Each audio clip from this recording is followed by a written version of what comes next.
ಇವತ್ತು ತರಕಾರಿ ಉಪ್ಪಿಟ್ಟು ಮಾಡಲಿಕ್ಕೆ ಏನೇನು ಬೇಕು ನೋಡೋಣ. ನಾನಿವಾಗ ಸುಮಾರು ಒಂದು 5 ಪ್ಲೇಟ್ ಉಪ್ಪಿಟ್ಟು ಮಾಡ್ತಾಯಿದ್ದೀನಿ. ಅದಕ್ಕೆ ಟೀ ಕಪ್ಪಿಂದ 2 ಕಪ್ಪು ಉಪ್ಪಿಟ್ಟು ರವೆ ತೊಗೊಂಡಿದ್ದೀನಿ, ಬನ್ಸಿ ರವೆ ತೊಗೊಂಡಿದ್ದೀನಿ. ಮತ್ತು 2 ಈರುಳ್ಳಿ, ಮೀಡಿಯಮ್ ಸೈಜ್ 2 ಈರುಳ್ಳಿ, ಒಂದು 5 ಮೆಣಸಿನ್ಕಾಯಿ, 4 ರಿಂದ 5 ಮೆಣಸಿನ್ಕಾಯಿ, 1-2 tomato, medium size 2 tomato, 1-2 carrot, ಹಸಿ ಬಟಾಣಿನ ಬಿಡಿಸಿಟ್ಕೊಂಡಿದ್ದೀನಿ, 1 ಆಲೂಗಡ್ಡೆ ಸಿಪ್ಪೆ ತೆಗೆದು ಚಿಕ್ಕದಾಗಿ ಹೆಚ್ಚಿಟ್ಕೊಂಡಿದ್ದೀನಿ. ಮತ್ತು ಸ್ವಲ್ಪ ಹಸಿ ಶುಂಠಿ, 1 ಇಂಚ್ ಹಸಿ ಶುಂಠಿನ ತುರಿದ್ಬಿಟ್ಟು ಇಟ್ಟಿದ್ದೀನಿ. ಸ್ವಲ್ಪ ಶೇಂಗಾಕಾಳನ್ನು ಹುರಿದು ಸಿಪ್ಪೆ ತೆಗೆದು ಇಟ್ಕೊಂಡಿದ್ದೇನೆ. ಮತ್ತು ಕರಿಬೇವು, ಕೊತ್ತಂಬರಿ, ಮತ್ತು 1 ಲಿಂಬೆಹಣ್ಣು. ಇಷ್ಟು ಬೇಕಾಗಿರೋ ಪದಾರ್ಥಗಳನ್ನು, ಇದನ್ನು ರವೆನ ಈಗ ಒಂದು ತವೆಯಲ್ಲಿ ಹಾಕಿ, ಒಂದು ಬಾಣಲೆಯಲ್ಲಿ ಹಾಕಿ 1 ಸ್ಪೂನ್ ಎಣ್ಣೆ ಹಾಕಿ ಹುರಿಯೋದು. ಸ್ವಲ್ಪ ಹುರ್ಕೊಂಡು ಇಟ್ಕೊಳ್ಳೋದು.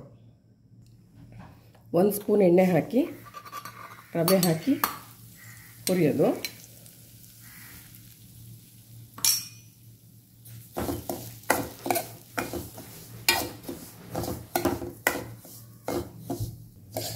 ಇವಾಗ ನಾನು 2 ಮಿನಿಟ್ಸ್ ಹುರ್ಕೊಂಡಿದ್ದೇನೆ. ಈ ಥರ ಆಗಿದೆ. ಇವಾಗ ಆಫ್ ಮಾಡಿ, ಗ್ಯಾಸ್ ಆಫ್ ಮಾಡಿ ಇಡೋದು.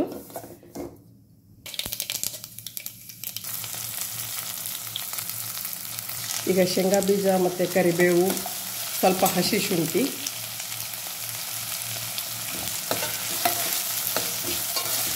ಎಲ್ಲ ಮಿಕ್ಸ್ ಮಾಡಿ ಸರಿಯಾಗಿ ಬಾಡಿಸ್ಕೋಬೇಕು.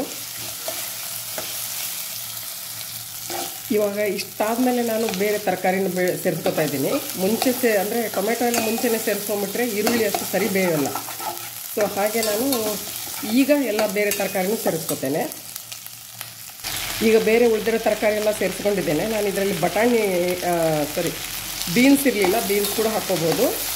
ಎಲ್ಲ ಹಾಕಿ ಒಂದು ಬಾರಿ ನೀಟಾಗಿ ಮೀಡಿಯಮ್ ಫ್ಲೇಮಲ್ಲಿ ಬೇಯಿಸ್ಕೊಳ್ಳೋದು. ಇದು ಬೇಯ್ತಾ ಬರುವಂಗೆ ಇನ್ನೊಂದು ಸ್ವಲ್ಪ 1 ಟೀ ಸ್ಪೂನ್ ಸಕ್ಕರೆ ಹಾಕ್ತೇನೆ, 1 ಟೀ ಸ್ಪೂನು, ದಟ್ ಅದು ಕಲರ್ ಎಲ್ಲ ರಿಟೈನ್ ಆಗ್ತದೆ. ಅಂದರೆ ತರಕಾರಿ ವೆಜಿಟೇಬಲ್ದು ಕಲರ್ ಎಲ್ಲ ರಿಟೈನ್ ಆಗ್ತದೆ. ಈಗ ಆಲ್ಮೋಸ್ಟ್ ಬೆಂದಿದೆ.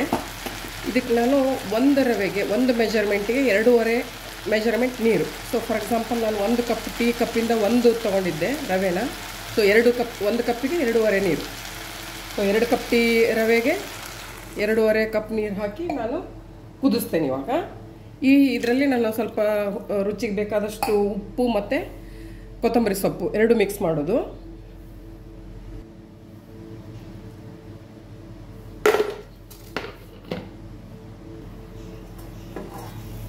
ಇವಾಗ ನೀರು ಕುದೀತಾ ಇದೆ. ಇವಾಗ ರವೆ ಸೇರಿಸ್ಬಿಟ್ಟು ಒಂದು 3 ಮಿನಿಟ್ಸ್ ಲೋ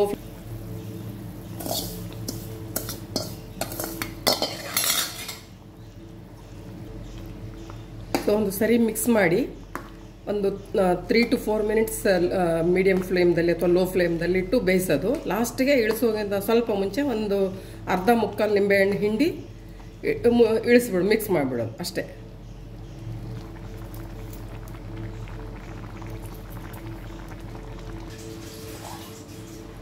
ಇವಾಗ ಒಂದು 5 ಮಿನಿಟ್ಸ್ ನಂತರ, ಅಂದರೆ ಲೋ ಫ್ಲೇಮಲ್ಲಿ 5 ಮಿನಿಟ್ಸ್ ಬೇಯಿಸಿದ್ದು, ಇದರ ನಂತರ ಈಗ ಉಪ್ಪಿಟ್ಟು ಆಗಿದೆ. ಒಂದು ಮುಚ್ಚಿ ಒಂದು ಮಿಕ್ಸ್ ಮಾಡಿ ಒಂದು 5 ಮಿನಿಟ್ಸ್ 10 ಮಿನಿಟ್ಸ್ ಬಿಟ್ಟು ತಿನ್ನಬೇಕು, ಸರಿ ಉಮ್ಗೋಯ್ತದೆ. ಇದು ತರಕಾರಿ ಬೇಡ ಅನ್ನೋರು ತರಕಾರಿ ಸ್ಕಿಪ್ ಮಾಡಿಕೊಂಡು ಹಾಗೇನೂ ಮಾಡ್ಬೋದು. ಸೇಮ್ ಮೆಥಡ್ ಸೇಮ್, ತರಕಾರಿ ಸ್ಕಿಪ್ ಮಾಡಿಕೊಂಡು ಮಾಡ್ಬೋದು. ಅದರಲ್ಲಿ ಅರಿಶಿನ ಹುಡಿ ಹಾಕ್ಬೋದು. ನಾನು ಅರಿಶಿನ ಹುಡಿ ಹಾಕಲಿಲ್ಲ, ನಮ್ಮ ಮನೇಲಿ ಇದೇ ರೀತಿ ಇಷ್ಟಪಡ್ತಾರೆ ಹಾಗೆ. ಪ್ಲೀಸ್ ಉಪ್ಪಿಟ್ಟು ತಿನ್ನಿ, ಉಪ್ಪಿಟ್ಟು ಇಷ್ಟಪಡಿ. Thank you.